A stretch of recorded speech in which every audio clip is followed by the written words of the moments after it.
আজি আমি বনাম পৰ্ক নুডলছ। এতিয়া আমি পৰ্কখিনি স্লাইচ কৰি ল'ম।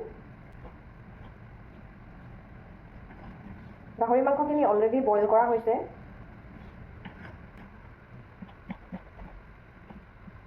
আমাৰ গাহৰি মাংস স্লাইচ কৰি হৈ গ'ল। প্ৰথমে আমি গাহৰি মাংসখিনি ইয়াত দি লওঁ।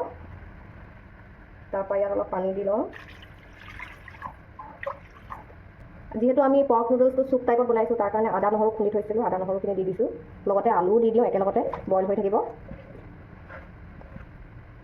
অলপ নিমখ দি লওঁ।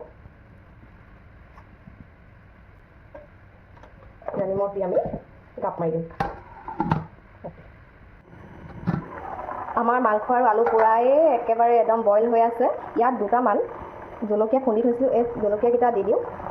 এইফালে আমি পানী গৰম কৰি লৈছিলোঁ, ফ্ৰেছ নুডলছ আনি থৈ দিছিলোঁ। এইখিনি এতিয়া বইল হৈ থকা পানীখিনি দি দিম। উতলি থকা পানীত আমি এতিয়া এই নুডলছখিনি দি দিছোঁ।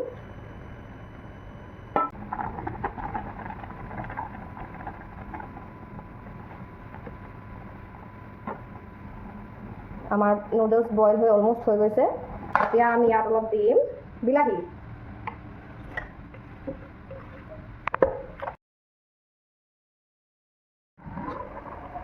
আমাৰ আলু বিলাহী গাহৰি মাংস অলমষ্ট বইল হৈ অলমষ্ট ৰেডি হৈ গৈছে। ইয়াত এতিয়া আমি চাও নুডলছ দি দিম।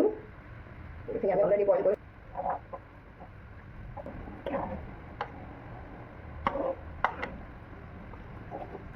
এতিয়া আমি জালুক অলপ দি দিছোঁ। এতিয়া যিহেতু গাহৰি আৰু লাই শাকৰ কম্বিনেশ্যনটো বহুত টেষ্টি হয়, সেইকাৰণে লাই শাক নিদিয়াকৈ থাকিব নোৱাৰিলোঁ।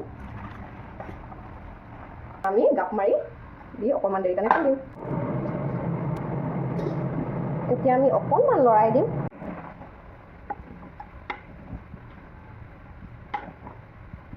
হৈ গৈছে। ইয়াৰ ওপৰত আমি ধনিয়া দি দিছোঁ ধুনীয়াকৈ।